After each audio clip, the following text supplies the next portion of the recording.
O vento lá fora uivava, fazendo as janelas rangerem suavemente. Um estalo distante, talvez da madeira velha da casa, quebrou o silêncio pesado. São sons como esses que nos lembram que nem tudo pode ser explicado, que existe um véu fino entre o que consideramos real e o que preferimos ignorar. Por que será que somos tão fascinados pelo desconhecido, pelo que nos causa arrepios? Talvez seja a adrenalina, a emoção de flertar com o perigo sem realmente estar nele. Ou talvez, no fundo, saibamos que o mundo é muito mais estranho e misterioso do que queremos admitir. Hoje vamos mergulhar em 3 histórias que desafiam a lógica, que fazem a gente questionar o que realmente sabemos sobre a realidade. São narrativas que surgem de sussurros, de lendas urbanas ou de experiências tão bizarras que foram contadas e recontadas até se tornarem parte do imaginário popular. Cada uma delas tem o poder de nos fazer olhar por cima do ombro, de nos fazer prender a respiração no escuro. Elas nos forçam a encarar a possibilidade de que algumas coisas são melhor não serem explicadas, que a curiosidade pode ser uma porta para um terror que não podemos compreender. Afinal, o que você acredita ser real? Aquilo que seus olhos veem, que seus ouvidos ouvem, que sua mente racional consegue processar. E se eu disser que há coisas que escapam a tudo isso? Coisas que se manifestam de formas sutis, que brincam com a nossa percepção, até que não haja mais como negar a sua existência. Prepare-se, porque as próximas histórias não são para os fracos de coração. Elas não buscam uma explicação, mas sim uma imersão no terror mais puro, aquele que reside na incerteza e no inexplicável. A primeira história nos leva ao que é um cenário que poderia ser qualquer casa, em qualquer cidade. Um lugar comum, onde a rotina dita o ritmo. Mas o comum pode se tornar o palco para o extraordinário, para o aterrorizante. Imagine uma casa vazia, o silêncio preenchendo cada cômodo. Ninguém está lá, mas de repente um telefone toca. Não é o seu celular, não é o interfone. É o telefone fixo, aquele que ninguém usa mais, que está desligado da linha há anos. E toca. Uma vez. Duas. Três. O som ecoa pelos corredores, frio e insistente. A pessoa, a protagonista dessa primeira narrativa, vivia sozinha. Ela tinha seus hábitos, sua rotina, uma vida tranquila, sem grandes sobressaltos. Até que esses pequenos eventos começaram. Primeiro foi o telefone, depois um rádio que ligava sozinho no meio da noite, sempre sintonizado numa estação de ruído branco, como estática. Eram coisas que ela tentava, a todo custo, racionalizar. Foi um curto-circuito. Esqueci o rádio ligado. Mas a frequência desses acontecimentos aumentava, e as explicações racionais começavam a falhar. A tensão crescia a cada dia. A pessoa começou a se sentir observada, mesmo estando sozinha em casa. Pequenos objetos mudavam de lugar. A chave que ela sempre deixava na mesinha da sala aparecia em cima da geladeira. O copo que ela usou para beber água de manhã surgia na pia do banheiro. Eram coisas pequenas, quase imperceptíveis, mas que minavam a sua sanidade. Ela começou a duvidar da própria memória, da sua própria mente. Até que veio o ponto de virada. Uma noite ela estava na cama, tentando dormir, quando o rádio ligou novamente com o mesmo ruído branco. Ela se levantou, irritada, e foi desligá-lo. Ao se aproximar, percebeu que o som não era apenas estática. Havia uma voz. Um sussurro inaudível, mas claramente presente, vindo do aparelho. Ela congelou. O coração batia forte. Não era uma estação de rádio. Era algo mais. Algo que chamava. Antes de continuarmos, inscreva-se no canal e diga nos comentários de onde você está assistindo. A pessoa sentiu um frio na espinha que não era do ar-condicionado. O sussurro do rádio parecia chamá-la. Uma voz arrastada, quase inumana, que se misturava à estática. Ela tentou se convencer de que era apenas a imaginação, o cansaço, o estresse. Mas o som era inconfundível. E a sensação de que não estava sozinha na casa, que algo a observava, era cada vez mais potente. Ela estendeu a mão para desligar o rádio, mas hesitou. A curiosidade misturada ao medo a paralisou. O sussurro se tornou um pouco mais claro, e ela conseguiu distinguir algumas sílabas, embora o significado ainda fosse obscuro. Era como se as palavras estivessem sendo faladas debaixo d'água, distorcidas, mas carregadas de uma intenção. Naquela noite, O sono não veio. A cada rangido da casa, a cada sombra projetada pela luz da lua, ela pulava na cama, o coração batendo descompassadamente. A voz do rádio havia se calado, mas o silêncio que se seguiu era ainda mais perturbador. Era um silêncio carregado, como se o ar estivesse pesado de uma presença invisível. Ela tentou se convencer de que havia sonhado, que tudo não passava de um pesadelo. Mas ao amanhecer, o rádio estava lá, no chão do quarto, em frente à cama e não na sala onde ela o havia deixado. Não havia como racionalizar aquilo. Os dias seguintes foram um borrão de medo e insônia. Os eventos se intensificaram. Não eram mais apenas objetos mudando de lugar ou o rádio ligando sozinho. Agora, ela ouvia passos leves no corredor quando estava sozinha na cozinha. Sombras rápidas passavam pelo canto do olho, desaparecendo antes que ela pudesse focar. A porta do armário da cozinha se abria e fechava sozinha, com um rangido lento e agoniante. A pessoa começou a se isolar, com medo de que alguém pensasse que ela estava enlouquecendo. Ela evitava falar sobre o que estava acontecendo, mas o terror a consumia por dentro.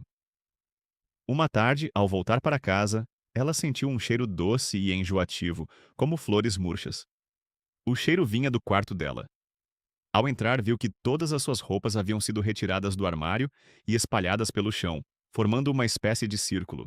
No centro do círculo havia um bilhete escrito à mão, com uma caligrafia estranha, tremida, quase infantil. As palavras eram poucas, mas gelaram o sangue dela. Sinto sua falta. Não havia ninguém mais na casa. A porta estava trancada. Como aquilo era possível? O pânico tomou conta dela. Ela pegou o bilhete, as mãos tremendo tanto que mal conseguia segurá-lo. As palavras pareciam se mover na página. Ela não reconhecia a letra e a frase por si só era um convite ao desespero.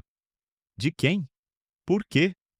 Ela rasgou o bilhete em 1000 pedacinhos, como se ao destruir o papel pudesse destruir a ameaça. Mas sabia que não era assim. O medo já havia se enraizado. A partir daquele dia, a pessoa vivia em constante estado de alerta. Ela instalou câmeras, trancou todas as portas e janelas, mas nada parecia adiantar. As câmeras mostravam apenas um vazio, mas os eventos continuavam. O terror não vinha de uma porta arrombada ou de uma janela quebrada. Vinha de dentro, do inexplicável, do que parecia ser uma entidade que se movia livremente pela casa, ignorando as leis da física e da lógica. O clímax da primeira história veio em uma noite fria. A pessoa estava deitada, tentando, em vão, encontrar algum conforto no sono. O rádio ligou novamente, mas desta vez não era estática. Era uma melodia. Uma canção de ninar antiga, cantada por uma voz feminina, suave e melancólica. Era uma música que a mãe dela costumava cantar quando ela era criança. Algo que ela não ouvia há décadas. As lágrimas começaram a rolar pelo rosto dela. Não de tristeza, mas de puro horror. Ela sentiu um peso na beirada da cama, como se alguém tivesse se sentado ali. O colchão afundou. Ela não ousou abrir os olhos. O cheiro de flores murchas se intensificou, preenchendo o quarto. A canção de ninar continuava, a voz cada vez mais próxima, suave, quase um sussurro no ouvido dela. De repente, uma mão fria e etérea tocou seu ombro. Não era uma mão humana. Era gelada, quase translúcida, e a sensação de seus dedos longos e finos perfurou a pele dela como gelo. A pessoa soltou um grito abafado, os olhos ainda fechados. Ela tentou se mover, mas estava paralisada pelo medo. A mão apertou seu ombro com uma força surpreendente e a voz, agora bem ao lado do seu ouvido, sussurrou as palavras que ela jamais esqueceria. Você voltou para casa, meu amor. A melodia da canção de ninar se distorceu, transformando-se em um lamento agudo e doloroso que parecia vir de dentro das paredes da casa. Ela sentiu o ar rarear, a garganta fechando, o pânico tomando conta de cada célula do seu corpo. Ela sabia naquele momento que não estava sozinha e que a presença não era benigna. Era algo antigo, faminto e que a queria de volta. A pessoa não soube como, mas conseguiu reunir forças para pular da cama, afastando-se daquele toque gélido.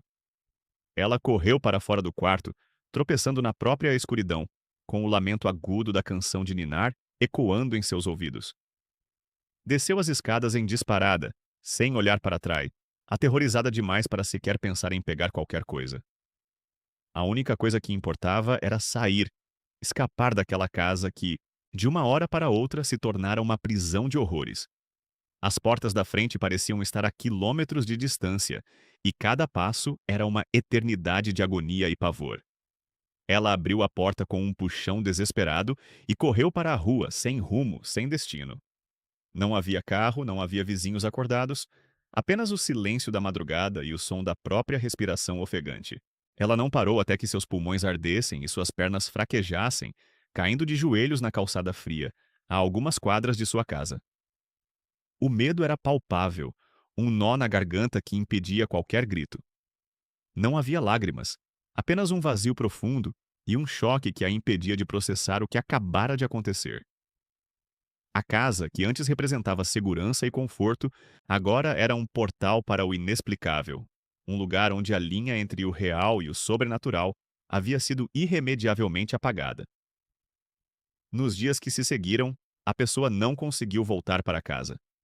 Ela se abrigou na casa de uma amiga distante, inventando uma desculpa esfarrapada sobre problemas de encanamento. Mas a verdade era que ela estava traumatizada. Ela não conseguia dormir, não conseguia comer. Cada barulho, cada sombra a fazia pular. A imagem da mão translúcida em seu ombro, o sussurro da música de ninar e a frase "Você voltou para casa, meu amor", se repetiam em sua mente como um disco arranhado. Ela sabia que não havia sido um sonho. Aquilo era real e a havia marcado profundamente. A história se espalhou, claro, não da forma como ela gostaria, mas como um sussurro, uma lenda urbana local. As pessoas falavam sobre a casa abandonada, sobre os estranhos acontecimentos que cercavam a pessoa. Alguns diziam que ela havia enlouquecido. Outros, mais supersticiosos, acreditavam que a casa estava amaldiçoada, que algo antigo e maligno vivia ali. A pessoa nunca mais conseguiu entrar naquela casa. Ela vendeu tudo o que tinha lá dentro, a preços irrisórios, apenas para se livrar das lembranças e da energia opressora. As chaves foram entregues a um corretor, e ela nunca mais olhou para trás. O impacto psicológico foi imenso. A pessoa, antes cética e racional, agora via o mundo com outros olhos. A fragilidade da nossa percepção da realidade se tornou dolorosamente evidente. Aquilo que ela antes descartaria como fantasia, agora era uma verdade inegável. A experiência a transformou, deixando-a com uma cicatriz invisível mas profunda. Ela aprendeu que existem coisas neste mundo que desafiam a lógica, que se movem nas sombras e que às vezes é melhor não tentar entender. Ela nunca mais conseguiu se sentir completamente segura em nenhum lugar. A sensação de estar sendo observada, de que algo a seguia, permaneceu. Era uma paranoia sutil mas constante. A experiência a fez questionar tudo: a solidez do chão sob seus pés, a sanidade de sua própria mente. Quem poderia garantir que o que ela viu não era apenas o começo? Que aquela mão não a encontraria novamente em outro lugar, em outro momento? A história de A Pessoa nos lembra que o terror não está apenas no que vemos, mas no que não podemos explicar. No que nos faz duvidar da nossa própria mente e da segurança do nosso lar. Ela nos mostra como a realidade pode ser distorcida e como o medo pode se infiltrar em cada canto da nossa existência. Mas se você acha que o terror se limita a sussurros no rádio e toques gélidos, prepare-se. Porque há outro tipo de medo, mais insidioso, mais humano, que não se manifesta com gritos ou vultos, mas com a sensação constante de que alguém está sempre por perto, observando cada movimento seu em silêncio. Um olhar que te persegue, mesmo quando não há ninguém à vista. Este é o terror da vigiada. A vigiada era uma mulher comum, vivendo uma vida comum em uma cidade grande. Trabalhava em um escritório, tinha seus amigos, sua rotina. Nada em sua vida parecia atrair a atenção de algo ou alguém de forma especial. Até que a sensação começou.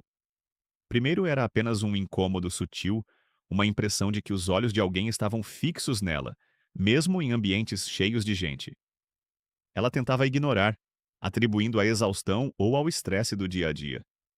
Mas a sensação se tornou mais persistente, mais real. Começou com pequenos detalhes.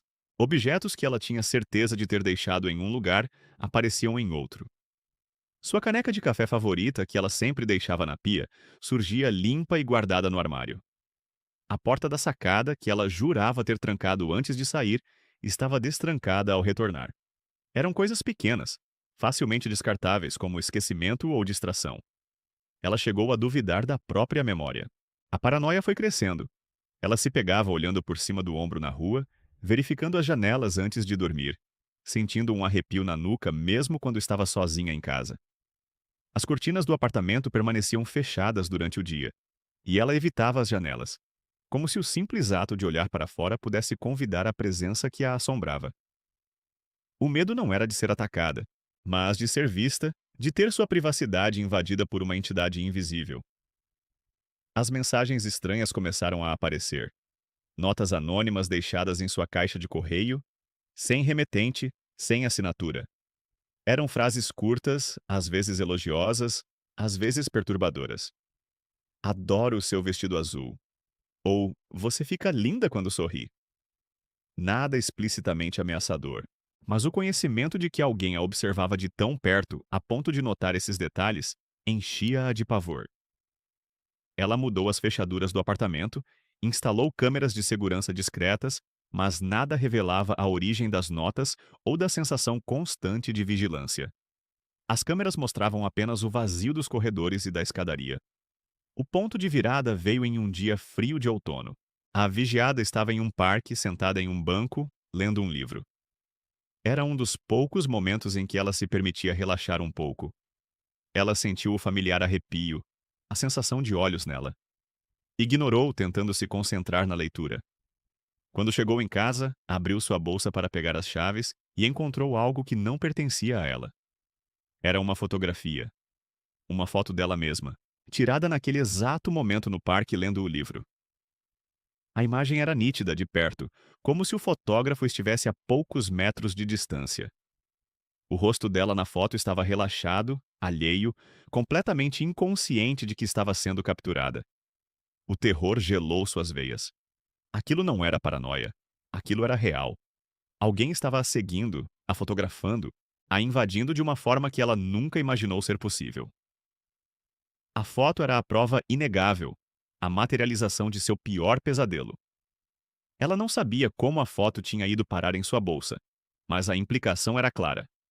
O observador não apenas a seguia, mas tinha acesso direto ao seu espaço pessoal. Ele havia tocado suas coisas sem que ela percebesse. O pânico tomou conta dela.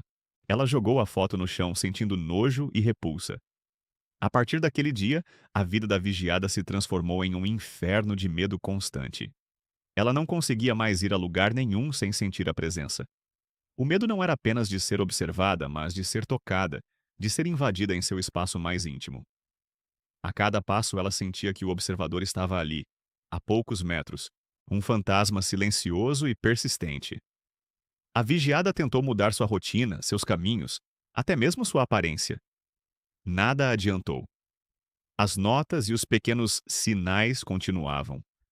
Uma noite ela estava em casa, as cortinas fechadas, as luzes acesas, tentando se convencer de que estava segura. De repente, o telefone tocou. Era um número desconhecido. Ela hesitou, mas atendeu. Do outro lado, apenas silêncio. Um silêncio que parecia carregar o peso de um olhar. Então, uma respiração suave, quase inaudível, seguida por um clique e a ligação caiu. Ela olhou pela fresta da cortina, sentindo o coração bater descontroladamente. Não havia ninguém na rua, mas a sensação de ser observada era tão intensa, tão visceral, que ela podia quase sentir o peso de um par de olhos fixos em sua janela, no escuro, esperando. O confronto não era físico, mas psicológico. A vigiada percebeu que a perseguição não tinha um fim aparente. O observador não queria machucá-la fisicamente, queria sua atenção, seu medo, sua sanidade. Ele estava se alimentando do terror dela. E o quão próximo ele estava era uma pergunta que a assombraria para sempre. Ele estava sempre lá. Sempre. A vigiada não aguentou. A pressão daquela presença constante, da invasão silenciosa e implacável, a quebrou. Ela vendeu tudo o que tinha, largou o emprego e se mudou para uma pequena cidade no interior, esperando que a distância e um novo começo pudessem apagar a sombra que a seguia. Mas o medo não era um objeto que pudesse ser deixado para trás. Era uma condição, uma lente através da qual ela agora via o mundo. Mesmo na nova casa, em uma rua tranquila onde todos se conheciam, ela continuava a fechar as cortinas antes do anoitecer e a verificar as fechaduras várias vezes. Qualquer barulho na rua, qualquer sombra diferente, a fazia suar frio. Ela se tornou reclusa, evitando contato social, sempre com a sensação de que, a qualquer momento, uma nota anônima poderia aparecer em sua caixa de correio ou um número desconhecido ligaria, apenas para o silêncio assombrá-la novamente. A perseguição física podia ter diminuído, mas a psicológica nunca a abandonou. Ela vivia na prisão de sua própria mente, uma mente que agora estava permanentemente alerta para essa ameaça invisível. A história da vigiada é um lembrete sombrio de como a vulnerabilidade pode ser explorada. Não há monstros com garras ou fantasmas uivantes, mas algo muito mais sutil e aterrorizante: a perda da própria segurança, da privacidade, da sanidade. É o medo do que não se pode tocar, mas que se sente em cada fibra do ser. É a sensação de que somos transparentes, de que cada passo, cada pensamento pode estar sendo registrado por um observador oculto que se deleita com nosso pavor. A vigiada não foi agredida fisicamente, mas sua alma foi violada de uma maneira que nenhuma ferida carnal poderia replicar. Ela aprendeu que o pior dos terrores não vem de uma ameaça externa, mas da erosão gradual da própria paz interior. Este tipo de medo, o medo do desconhecido e do não dito, é um veneno lento que se infiltra na vida, transformando o cotidiano em um campo minado de incertezas. A vigiada nunca soube quem era o observador, ou o que ele queria. E talvez essa fosse a parte mais cruel de tudo: a ausência de um motivo claro, de um rosto para odiar, de uma explicação para uma tortura. O que resta é apenas a certeza de que há olhos em você, e eles nunca piscam. Mas se você pensa que o terror se limita a presenças invisíveis e perseguições psicológicas, prepare-se para algo ainda mais profundo. Há um tipo de medo que surge quando a curiosidade humana se choca com o proibido, quando a busca por conhecimento abre portas que deveriam permanecer seladas. Não é sobre o que te persegue, mas sobre o que você, inocentemente ou não, acaba despertando. É a história de um grupo de amigos, jovens e cheios de vida, que, em sua busca por emoções, tropeçaram em algo que a humanidade deveria ter esquecido. Algo que não apenas os observou, mas os consumiu. É o terror do ritual esquecido, e ele espera por nós. Ele espera nos cantos empoeirados de lugares abandonados, nas páginas amareladas de livros proibidos, nas lendas sussurradas que ninguém ousa repetir em voz alta. A vigiada perdeu sua paz. A pessoa perdeu sua segurança, mas este grupo de amigos perderá muito mais. Eles perderão a própria essência, a própria alma, em um confronto com forças que transcendem a compreensão humana. E essa é uma perda da qual não há retorno. A curiosidade pode ser uma bênção, mas, em certas circunstâncias, ela é a mais perigosa das maldições. O grupo de amigos formado por 4 jovens universitários, Ana, Pedro, Sofia e Lucas, sempre foi atraído pelo mistério. Não eram exatamente aventureiros, mas a vida monótona da faculdade os levava a buscar algo mais. Um dia, enquanto pesquisavam sobre lendas urbanas, locais para um trabalho de sociologia, toparam com a história de uma antiga mansão abandonada nos arredores da cidade. Dizia-se que a mansão havia sido palco de rituais estranhos há décadas e que era assombrada. Para eles, aquilo era o material perfeito para o trabalho e, quem sabe, para um pouco de emoção. A mansão ficava isolada, escondida por uma densa vegetação. As janelas quebradas pareciam olhos vazios e a madeira apodrecida rangia sob o vento. O ar ali dentro era pesado, carregado de poeira e um cheiro estranho, uma mistura de mofo e algo metálico. No centro de uma das salas, eles encontraram uma mesa de madeira coberta por um pano sujo. Ao remover o pano, revelaram um livro antigo, encadernado em couro escuro e com símbolos estranhos gravados na capa. O couro estava ressecado e as páginas amareladas, mas os desenhos e o texto em uma língua desconhecida pareciam vibrar com uma energia própria. A curiosidade venceu o bom senso. Lucas, o mais cético do grupo, foi o primeiro a tocar o livro. Ele sentiu um formigamento, mas ignorou. Pedro, que tinha um fraco por ocultismo, começou a folhear as páginas tirando fotos com o celular. Sofia, que geralmente era a mais cautelosa, estava fascinada pelos desenhos. Ana, a mais sensível, sentia um desconforto crescente, um frio na barriga que não conseguia explicar. Eles não sabiam o que tinham em mãos, mas o interesse era inegável. Decidiram levar o livro para o apartamento de Pedro, onde poderiam estudá-lo com mais calma. Nos dias seguintes, os amigos se dedicaram a tentar decifrar o livro. Com a ajuda de dicionários de línguas antigas e pesquisas na internet, descobriram que se tratava de um manual de rituais. Os símbolos e as palavras falavam de invocações, de seres de outras dimensões e de sacrifícios para obter poder. Era tudo muito bizarro, e eles riam daquelas superstições. Mas à medida que aprofundavam no estudo, pequenos eventos estranhos começaram a acontecer ao redor deles. Ana foi a primeira a notar. Seus sonhos se tornaram vívidos e perturbadores, cheios de imagens de sombras e vozes sussurrantes. Ela acordava exausta, como se não tivesse dormido. Depois, Pedro começou a ver vultos no canto dos olhos, objetos que se moviam sozinhos em seu quarto. Sofia ouvia arranhões nas paredes do apartamento, mesmo quando estava sozinha. Lucas, o cético, começou a sentir uma opressão no peito, uma sensação constante de que estava sendo observado, muito parecida com o que a vigiada sentia. O clima entre eles mudou. As brincadeiras diminuíram, substituídas por olhares apreensivos e silêncios pesados.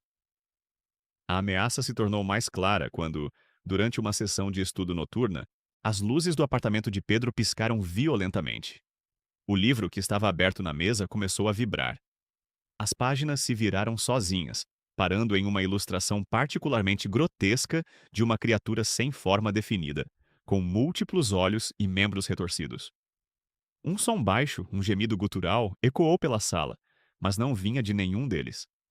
Todos se entreolharam, o pânico estampado em seus rostos. Não era mais uma brincadeira ou uma superstição. Aquilo era real.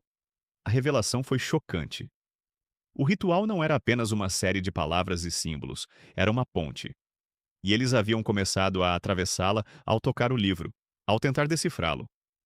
A criatura na ilustração que eles haviam descartado como uma fantasia, agora parecia estar se manifestando. O ar ficou gelado e um cheiro de putrefação encheu o ambiente. De repente, uma sombra densa começou a se formar no centro da sala, crescendo e se contorcendo, ganhando uma forma disforme que desafiava a lógica e a visão. Era o clímax da história 3. O grupo de amigos estava diante da entidade que haviam despertado. Seus olhos arregalados de terror observavam a sombra se materializar. Não havia mais risadas ou ceticismo, apenas o medo puro e primitivo. Eles tinham mexido com algo que não entendiam, algo antigo e malévolo, e agora teriam que lidar com as consequências. O confronto não era apenas físico, mas existencial. Eles tentaram gritar, mas suas vozes falhavam. O ar estava pesado, e eles sentiam como se a própria vida estivesse sendo sugada de seus corpos. O ritual esquecido havia sido ativado e a entidade estava ali, pronta para cobrar seu preço. Não era uma lenda, era uma realidade aterrorizante. A entidade, uma massa disforme de sombras e olhos brilhantes, começou a se mover lentamente em direção a eles. Ana foi a primeira a reagir, desabando de joelhos, as mãos cobrindo os ouvidos, tentando abafar os sussurros que pareciam vir de todas as direções, direto para sua mente. Pedro, paralisado, só conseguia encarar, sentindo o corpo esfriar e a respiração falhar. Sofia, com um grito abafado, tentou correr para a porta, mas a sombra se esticou, bloqueando sua passagem como uma parede impenetrável. Lucas, o cético, agora tinha os olhos arregalados, o rosto pálido, a boca aberta em um silêncio aterrorizado. O que eles haviam invocado não era uma lenda, mas uma fome antiga, uma presença que se alimentava do medo e do desespero. Não houve confronto físico, golpes ou lutas.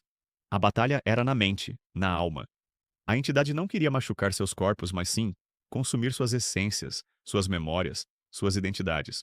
Era um terror muito mais profundo do que qualquer um deles poderia ter imaginado. Um a um, eles sentiram a mente ser invadida As lembranças distorcidas, os medos mais profundos vindo à tona. As vozes na cabeça de Ana se tornaram gritos. Pedro sentiu uma paralisia total, a mente gritando enquanto o corpo não respondia. Sofia viu seu pior pesadelo se materializar diante dos olhos, uma versão distorcida e cruel de si mesma a observando.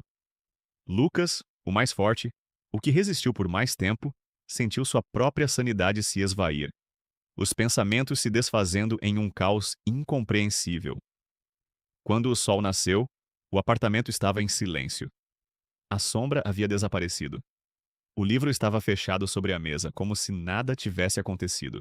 Mas o grupo de amigos não era mais o mesmo. Ana estava em estado catatônico, os olhos vazios, murmurando incoerências sobre vozes e escuridão.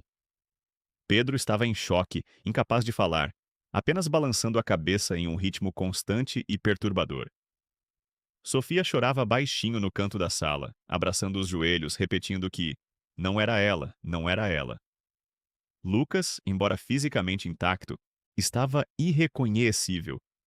Seus olhos, antes cheios de vida, agora carregavam um vazio assustador, como se tivesse visto o próprio abismo. A curiosidade deles havia cobrado um preço altíssimo.